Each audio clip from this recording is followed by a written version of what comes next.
बिस्मिल्लाहिर्रहमानिर्रहीम। नाज़रीन अस्सलाम वालेकुम, मैं हूं इमरान वसीम।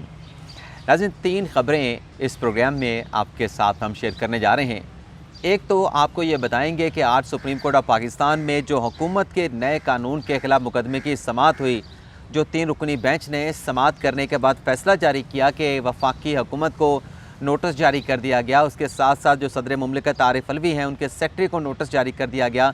वजारत पार्लिमानी अमूर और सेक्रेटरी सेनेट को नोटिस जारी कर दिया।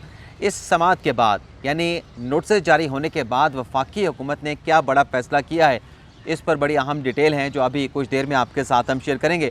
और दूसरी खबर नाजरीन, जो 3 रुकनी बेंच है जो आज मुकदमे की जिसने समाअत की है, समाअत करने के बाद नोटिस जारी किए हैं, इस बेंच ने क्या जल्दबाजी की है और प्रीमा फेशी आइंदा आने वाले दिनों में वो जल्दबाजी इस बेंच को कैसे महंगी पड़ सकती है, उस पर भी बड़ी दिलचस्प तफसीलात हैं, वो भी आगे चल के आपके साथ शेयर करेंगे। और तीसरी खबर है नाज़रीन, साबिक़ वज़ीर आज़म इमरान खान और बुशरा बीबी साहिबा से मुतल्लिक कुछ नए मुकदमात का इंदराज हुआ है। ज़ाहिर सी बात है कि जब इस तरह से मुकदमात की लाइन लगी हो, रोज़ाना की बुनियाद पर मुकदमात का इंदराज हो रहा हो, तो जिसके ख़िलाफ़ केसेस दर्ज हो रहे हों तो उसने अपना सर ही पकड़ना है कि कल किस केस में जाऊँगा, परसों किस केस में जाऊँगा। तो अब इमरान खान और बुशरा बीबी साहिबा के ख़िलाफ़ कौन से नए मुकदमात किन इल्ज़ामात पे दर्ज हुए हैं, इसकी तफसीलात भी प्रोग्राम के आखिर में आपके साथ हम शेयर करेंगे। तो पहली खबर से नाज़रीन गुफ्तगू का आगाज़ करते हैं। आपको बताते हैं कि 3 रुकनी बेंच ने क्या गलती की है। आज नाज़रीन जो बेंच के सामने 3 दरख्वास्तें थीं, जो हुकूमत ने नया कानून बनाया supreme court review of judgment and order के नाम से, उसमें 3 दरख्वास्तें आई थी। एक दरख्वास्त नाज़रीन गुलाम मोहिउद्दीन साहब ने दायर की, दूसरी दरख्वास्त जो है वो ज़मान ख़ान वर्दक साहब ने दायर की, लाहौर से उनका ताल्लुक़ है। पहले दरख्वास्त गुज़ार जो है उनका कराची से ताल्लुक़ है। और तीसरी दरख्वास्त नाज़रीन जो जोरिस फाउंडेशन के चेयरमैन कह लें या रूह रवां कह लें, जो रियाज़ हनीफ राही साहब हैं, उन्होंने दायर की। तो रियाज़ हनीफ राही साहब तो आज कमरा अदालत में मौजूद नहीं थे, लेकिन जो गुलाम मोहिउद्दीन साहब थे वो कराची से वीडियो लिंक के ज़रिए आज की अदालती कार्रवाई में हाज़िर हुए। और जो ज़मान वर्दक साहब थे वो भी लाहौर रजिस्ट्री से वीडियो लिंक के ज़रिए आज की अदालती कार्रवाई में पेश हुए। अब इसमें गलती क्या हुई है, इसमें जल्दबाजी क्या हुई है? नाज़रीन, जो पहले कानून सुप्रीम को बनाया पार्लियामेंट ने चीफ जस्टिस के अख्तियारात के हवाले से, जिसे supreme court practice and procedure कानून का नाम दिया गया, वो भी आज चीफ साहब ने एडमिट कर लिया है कि वो जो हमने उसको बाकायदा कानून की हतमी शक्ल उसे मिलने से पहले या देने से पहले हमने हुक्म इम्तना जारी कर दिया था, वो बिल भी अब कानून बन चुका है। इसमें नाज़रीन हुआ ये है कि वो जो हम बार बार अपने मुख्तलिफ व्लॉग्स में बात करते हैं कि उस कानून को बनने से पहले ही उसका अमल दरामद रोक दिया गया। क़य्यूम सिद्दीकी साहब तो कह रहे थे कि वो होता ना कि डिलीवरी से पहले ही जो है वो बच्चे की जो है वो पैदाइश से पहले उसको ख़त्म कर देना, इस्तका के अमल कर देना, तो वो सुप्रीम कोर्ट ने किया था। लेकिन आज इस दरख्वास्त में भी बड़ी अहम चीज़ हुई है। जो पहले दरख्वास्त गुज़ार है ना गुलाम मोहिउद्दीन साहब, इनकी दरख्वास्त में नाज़रीन प्री मैच्योर थी। प्री मैच्योर कैसे, आप नाज़रीन को याद दहानी कराने के लिए कि ये जो कानून था ये 29 मई को अटॉर्नी जनरल साहब ने इस कानून का हवाला दिया कि नया कानून फील्ड में आ चुका है, जिस पर 26 मई को सदर साहब ने दस्तखत किए हैं। यानी ये कानून जो बना था, इस बिल ने जो कानून की शक्ल अख्तियार की थी, ये 26 मई को जब सदर साहब ने एसेंट दिया, सदर साहब ने दस्तखत किए, फिर ये कानून बन गया। तो उस दिन जब 29 मई को यह कानून अदालत के सामने रखा गया, वकला हक्का बक्का रह गए, जज साहबान हैरान हुए कि यह क्या हुआ, नया कानून ला के अदालत के सामने रख दिया गया, तो मुकदमे की समाअत को मुलतवी कर दिया गया। अब ये जो दरख्वास्त है इस कानून के ख़िलाफ़ नाज़रीन, ये 2 मई की ड्राफ्ट करदा है। 2 मई को दरख्वास्त ड्राफ्ट होती है, 2 मई को दरख्वास्त रजिस्टर हो जाती है, लेकिन कानून का बनता है 26 मई को जाके कानून बनता है। उससे 24 दिन पहले ये दरख्वास्त सुप्रीम कोर्ट में दायर की गई। ये आज हमने नोट किया सुप्रीम कोर्ट की वेबसाइट से, इसका बाकायदा हमने स्क्रीनशॉट भी लिया। और जो दरख्वास्त गुज़ार की पटिशन है उसकी कॉपी पर भी 2 मई की तारीख दर्ज है। यानी एक प्री मैच्योर पटिशन जो सुप्रीम कोर्ट में दायर हुई, कानून बना नहीं, कानून पर सदर के दस्तखत नहीं हुए, उस पर आज जो है उस प्री मैच्योर दरख्वास्त के ऊपर जो है जल्दबाजी में 3 रुकनी बेंच ने जो है वो नोटिस जारी कर दिए हैं।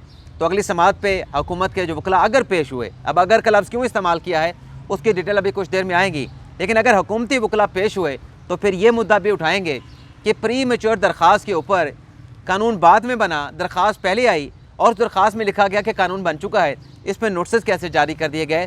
तो ये सवाल आएंगे अदालत के सामने, ये आर्गू किया जाएगा। तो इस पर देखते हैं फिर अदालत जो है क्या जवाब देगी। ज़ाहिर सी बात है कि जब आपने ऑर्डर लिखना है फ़ैसला लिखना है तो इन आर्गूमेंट्स पर भी आपको जो है वो रिस्पॉन्ड करना पड़ेगा।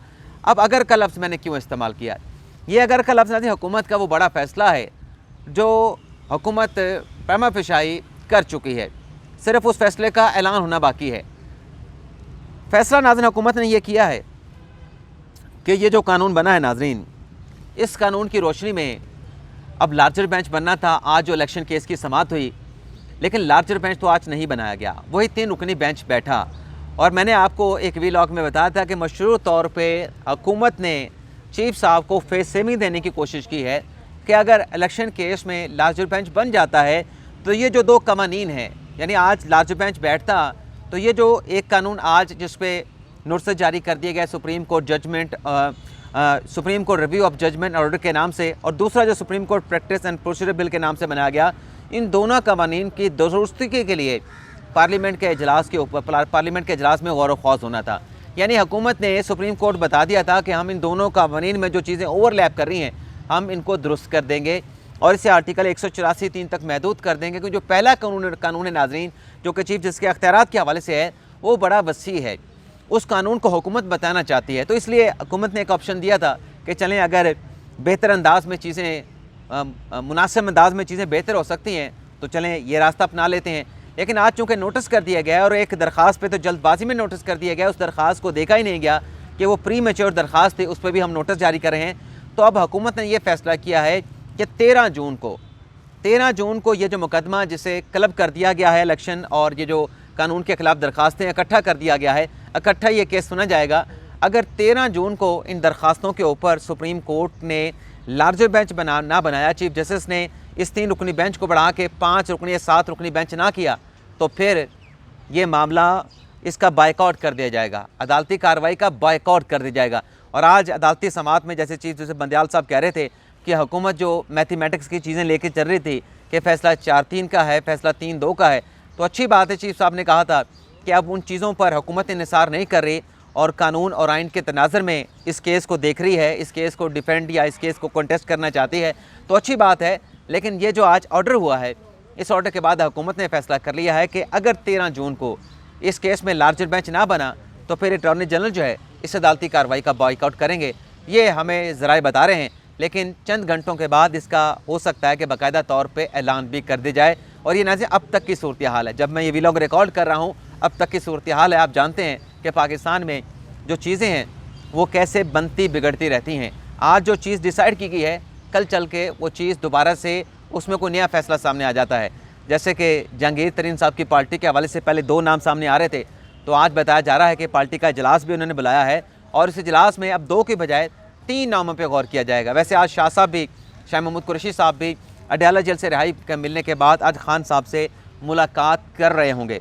3 बजे का वक्त है और 3 बजे से कुछ ऊपर जाके हम ये व्लॉग रिकॉर्ड कर रहे हैं। तो ये ज़मान पार्क में आज शाह महमूद कुरैशी साहब की इमरान खान साहब के साथ मुलाकात भी होने जा रही है। अब आ जाते हैं जो ख़बरें इमरान खान साहब और उनकी अहलिया बुशरा बीबी से जुड़ी हैं। एक तो नाज़रीन डेवलपमेंट ये हुई है कि बुशरा बीबी साहिबा ने और इमरान खान साहब ने नैब को ख़त लिखा है और ख़त में नाज़रीन कहा यह गया है, एक तो इमरान खान साहब ने कहा है कि मैं 8 जून को इस्लामाबाद आ रहा हूँ, मैंने हाई कोर्ट में पेश होना है, तो लिहाजा मैं शामिल तफ्तीश नैब के केसेस में 7 जून की बजाय 8 जून में हो जाऊँगा। यानी खान साहब आज पेश नहीं हुए, कल खान साहब जो है वो नैब में पेश होना चाहते हैं, तो मैं उस प्रॉब्लली खान साहब कल पेश होकर नैब के केसेस में शामिल तफ्तीश हो जाएंगे। लेकिन बुशरा बीबी साहब ने भी एक ख़त लिखा है नैब को, जिसमें उनका ये कहना है कि वो पर्दादार खातून हैं, तो मेरे खामन जो है वो 8 जून को इस्लामाबाद हाई कोर्ट आएँगे, नैब के दफ्तर में पेश होंगे जो केसेस हैं उनके ख़िलाफ़, तो मैं भी उन्हीं के साथ ही नैब के दफ्तर में जो भी सवालात आपने पूछने हैं मैं उस केस में जो है वो 8 जून को भी है, 8 जून को अपने खामद के साथ जो है वो नैब के सामने, नैब के तफ्तीशी के सामने जो भी सवालात होंगे पेश होकर उन सवालों का जवाब दे देंगे। लेकिन इस जवाब में, इस ख़त में बुशरा बीबी साहब ने कुछ और बातें भी की हैं।